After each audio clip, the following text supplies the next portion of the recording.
The restaurant is losing money, we need to shut it down before it drains what's left of Dad's estate, my brother Marcus said, sliding papers across the table toward me with the practiced sympathy of someone who'd rehearsed this moment. I know it's hard to accept, but the numbers don't lie. Sign over your share, let me handle the liquidation, and at least you'll walk away with something instead of nothing. His wife Patricia nodded solemnly beside him, dabbing her eyes with a tissue as if the failure of our father's life's work genuinely pained her.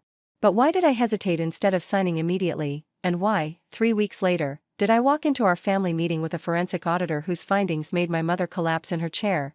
I need you to explain these discrepancies, I said, setting the auditor's report on the table. Marcus glanced at the document, then at Patricia, then back at me with an expression that shifted from confusion to recognition to something approaching panic. What discrepancies? The restaurant is failing. The restaurant made $340,000 in profit last year alone. I have the real books now, Marcus. Not the version you showed me, the version that shows exactly where that money went. I pointed to Patricia. Straight into her boutique. For 3 years. Over $800,000 in total. My mother's face went white. Then she fainted, sliding out of her chair before anyone could catch her. The truth had been worth the wait. But the family would never recover from it. My father had built Moretti's over 40 years. Starting as a small Italian restaurant in a strip mall, it had grown into a local institution. The place where families celebrated anniversaries, where couples got engaged, where generations returned to remember the meals that had marked their most important moments. Dad had died 18 months ago, leaving the restaurant to Marcus and me in equal shares. Marcus had been managing the day-to-day operations for years, while I lived 3 states away building my career as a corporate attorney. The arrangement had seemed natural. He was on-site, knew the staff, understood the business. I'd trusted him completely. When he'd called 6 weeks ago claiming the restaurant was hemorrhaging money, I'd believed every word. The pandemic hit us hard. We never fully recovered. Costs are up, revenues are down, and we're bleeding cash every month. His voice had been heavy with apparent grief. I've been trying to keep it going for Dad's memory, but I can't keep covering the losses from my own pocket. How bad is it? We'll be bankrupt in 6 months if we don't close now. But if you sign over your share, I can sell the building, the equipment, the liquor license, maybe salvage $200,000 for each of us instead of nothing. The numbers he'd shown me supported his story. Monthly statements showing consistent losses. Expense reports documenting rising costs. A trajectory that painted a picture of a business in terminal decline. I'd almost signed. I'd had the pen in my hand. What stopped me was a memory of my father. Never sign anything without understanding it completely, he'd told me when I started law school. Especially when family is involved. Blood doesn't make people honest, it just makes betrayal hurt more. I'd set down the pen and asked for more time to review the documents. Marcus had been frustrated but hadn't pushed, probably because pushing would have seemed suspicious. That night, I'd read every page he'd provided. Something felt wrong, but I couldn't identify what. The statements looked professional. The trajectory was plausible. The story was believable. Too believable, maybe. Too complete. Too convenient. I'd called a forensic accountant the next morning. Sandra Okonkwo specialized in family business fraud. Unfortunately, this is common, she told me during our initial consultation. One sibling manages the business, the other trusts them implicitly, and money disappears through methods that wouldn't survive professional scrutiny. You think my brother is stealing from the restaurant? I think the documents he showed you are inconsistent with publicly available information about your father's business. Property tax records suggest the restaurant's assessed value has increased, not decreased. Health inspection reports show consistent high ratings and busy service observations. Social media reviews describe packed weekend crowds. But the financial statements were probably created specifically to convince you to sign away your ownership. The question is what the real financial statements show. Getting the real books took 3 weeks. Sandra had subpoenaed bank records, credit card processing statements, and supplier invoices. She'd interviewed former employees, carefully, without alerting Marcus, about customer volume and business operations. She deconstructed a picture of Moretti's financial reality that bore no resemblance to what my brother had shown me. The restaurant is thriving, she concluded, spreading her findings across my dining room table. Year-over-year growth. Profit margins well above industry average. A customer base that's expanded since your father's death because, according to former staff, Marcus invested in marketing and renovations. Then why is he claiming it's failing? Because he's been stealing the profits. Sandra pulled out a diagram showing money flows. Every month, substantial amounts are transferred from the restaurant's operating account to a series of shell companies. Those companies pay invoices to your sister-in-law's boutique, Patricia's Designs. What invoices? What could a boutique possibly sell to a restaurant? Consulting services. Interior design. Marketing materials. The invoices are vague enough to seem plausible but specific enough to justify large payments. Sandra paused. Over the past 3 years, approximately $840,000 has been funneled from Moretti's to Patricia's boutique through this mechanism. $840,000? Your brother has been systematically looting the business your father built. And now he wants you to sign over your share so he can either continue the theft or sell the whole thing and pocket proceeds he's not entitled to. The family meeting was scheduled for Sunday afternoon. Marcus had arranged it to finalize the closure of the restaurant. He'd invited our mother, our aunt and uncle, several cousins, anyone who might pressure me into signing if I showed signs of hesitation. He'd expected me to arrive alone and overwhelmed. I arrived with Sandra Okonkwo and 3 bankers' boxes of documentation. What is this? Marcus asked as I set the boxes on the table. A forensic audit of Moretti's financial records. The real ones, not the version you fabricated to convince me the restaurant was failing. The room went silent. I don't know what you're talking about. You've been stealing from our father's business for at least 3 years. You've funneled over $800,000 to Patricia's boutique through fake invoices and shell companies. You've been lying to me, to Mom, to everyone in this room. That's ridiculous. The restaurant is losing money. The restaurant made $340,000 in profit last year alone. I opened the first box and pulled out the bank statement Sandra had obtained. I have the real numbers, Marcus. Every transfer. Every fake invoice. Every dollar you diverted to your wife's business while telling us Dad's legacy was dying. My mother looked between Marcus and me, confusion giving way to horror. Marcus? Is this true? He didn't answer. His silence was answer enough. That was when she fainted. The aftermath of the revelation was chaos and confrontation. Uncle Richard helped revive my mother while Aunt Maria demanded explanations. Patricia attempted to leave, claiming she had nothing to do with financial decisions, but Sandra blocked her path with documentation showing she'd signed every fake invoice. You're both complicit, Sandra said flatly. The shell companies are registered in both your names. The transfers required both your signatures. This was a coordinated scheme, not one person's mistake. Marcus finally dropped the pretense. The restaurant should have been mine entirely, he said, his voice bitter. I'm the one who worked there for 20 years. I'm the one who managed it after Dad got sick. You moved away, built your career, barely visited, and you got half of everything. That's what Dad wanted. Equal shares. Dad was sentimental. He couldn't see that you didn't deserve equal shares. You contributed nothing while I gave my life to that business. So you decided to steal my share instead of asking for a buyout? Instead of being honest about what you felt you deserved? Would you have given me more? Would anyone? You'd all have told me to accept what Dad decided. Marcus stood, facing me directly. I earned that money. Every dollar I took, I earned through years of work you never did. You earned the right to steal $840,000 and then try to trick me into signing away my ownership. I earned the right to be compensated for my actual contribution, not split everything with a sister who showed up twice a year for holidays. The family split into factions immediately. Our mother, once revived, retreated into denial. There must be some misunderstanding. Marcus wouldn't steal from his own family. He did steal, Mom. I have documentation. You're misinterpreting things.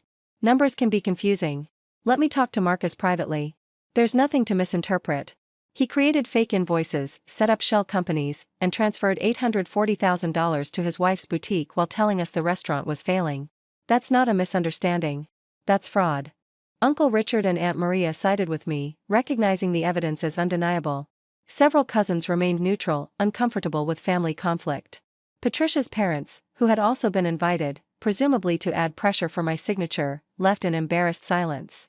Marcus and Patricia left together, refusing to answer further questions, their exit a confirmation of everything I'd accused them of. The legal proceedings took 8 months. I filed civil suits for breach of fiduciary duty, fraud, and conversion of assets. Sandra's documentation was comprehensive enough that Marcus's attorneys advised him to settle rather than risk a jury trial. The settlement required Marcus to transfer his entire share of Moretti's to me, repay $400,000 of the stolen funds over 5 years, resign from any involvement with the restaurant, accept a restraining order preventing him from entering the premises. Patricia's boutique was forced into bankruptcy when the court determined it had received stolen funds. The equipment and inventory were sold, with proceeds applied to the restitution Marcus owed. The criminal referral I filed with the district attorney resulted in charges for fraud and embezzlement. Marcus pleaded to reduce charges, receiving 3 years of probation and community service. Patricia received probation for her role in creating false invoices. They avoided prison. They didn't avoid consequences. My mother's response to the legal proceedings was heartbreaking. "You're destroying your brother," she told me during one painful conversation. "Whatever he did, he's still family. You should have handled this privately." Privately? He stole over $800,000 and tried to trick me into signing away my inheritance. What private resolution would have been appropriate? Forgiveness. Understanding. Finding a way to move forward together. He committed crimes, Mom. He lied to my face for months. He was going to steal Dad's entire legacy and leave me with nothing while convincing everyone I'd made a free choice. But the courts, the publicity, the shame, our family name is ruined. Marcus ruined it when he decided to steal. I'm just refusing to be his victim." She couldn't accept it. In her worldview, family loyalty trumped everything, including justice, including truth, including protecting yourself from relatives who would destroy you without hesitation. We stopped speaking for nearly a year after the settlement was finalized. Taking over Moretti's was both healing and overwhelming. I hired a general manager to handle day-to-day operations, someone Marcus hadn't selected, someone with no connection to the theft. I reviewed every financial document personally for the first 6 months, establishing controls that would prevent future embezzlement. The staff, most of whom had suspected something was wrong without being able to prove it, welcomed the change in leadership. Several longtime employees shared observations about Marcus's spending: the new car, the house renovation, the lifestyle that exceeded what a restaurant manager should have been able to afford. "We knew something wasn't right," one veteran server told me. "But he was the boss. What could we say? You could have called me. We didn't know you. Marcus always said you weren't interested in the restaurant. That you'd moved on." Another lie, designed to isolate me from information that might have revealed the truth earlier. The restaurant's genuine success became apparent once I had access to accurate information.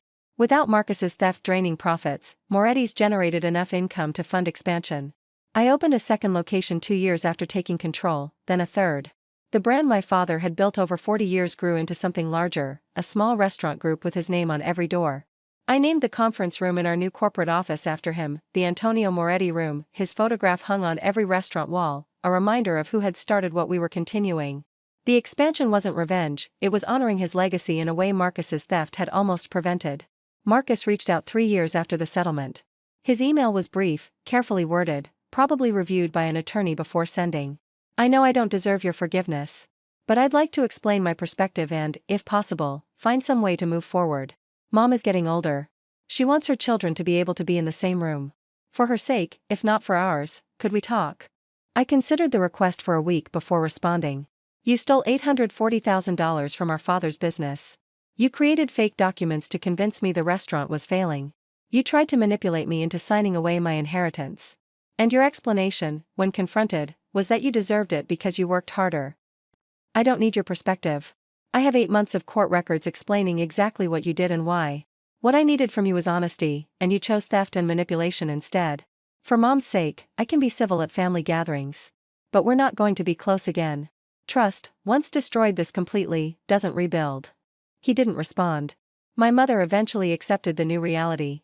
Not happily, she still wished I'd handled everything privately, still believed family unity mattered more than justice. But she accepted that her children's relationship was permanently damaged, that holidays would be awkward, that her dreams of a close-knit family had shattered against the rocks of her son's choices. "I blame myself sometimes," she admitted during one conversation. "Maybe I favored Marcus too much. Made him feel entitled. You didn't make him steal, Mom. That was his choice. But I should have seen it. Should have noticed the signs. You trusted your son. That's not a character flaw. His violation of that trust is the problem, not the trust itself." She nodded, though I wasn't sure she fully accepted it. Mothers often struggle to see their children's genuine capacity for harm. Moretti's continues to thrive. 5 locations now, with a 6th opening next year. A catering division. A line of branded products, sauces, pasta, the signature items my father developed over 40 years of cooking. I think about him often when I walk through the restaurants. What he would think of the expansion. Whether he would approve of how I've handled the business, the family, the betrayal. I believe he would be proud. Not just of the business success, but of my refusal to be victimized by someone who counted on my trust to enable his theft. Never sign anything without understanding it completely. Especially when family is involved. He'd known. Somehow, he'd known that blood didn't guarantee honesty. That family could hurt you more deeply than strangers because you expected better. The pen I almost used to sign away my inheritance sits in a display case in my office. It's just a reminder of how close I came to losing everything, not because I wasn't smart enough to understand the fraud, but because I trusted too easily. Because family seemed like it should mean something. Because I wanted to believe my brother wouldn't steal from me. The 3 weeks between almost signing and hiring Sandra Okonkwo were the most important weeks of my life. That hesitation, that small voice saying something was wrong, saved me from a betrayal that would have been complete. Marcus had planned everything perfectly. The fake documents, the emotional appeals, the family pressure, the timing designed to prevent careful review. He'd counted on my trust, my busy schedule, my distance from the business. He hadn't counted on me remembering our father's advice. He told me the restaurant was failing.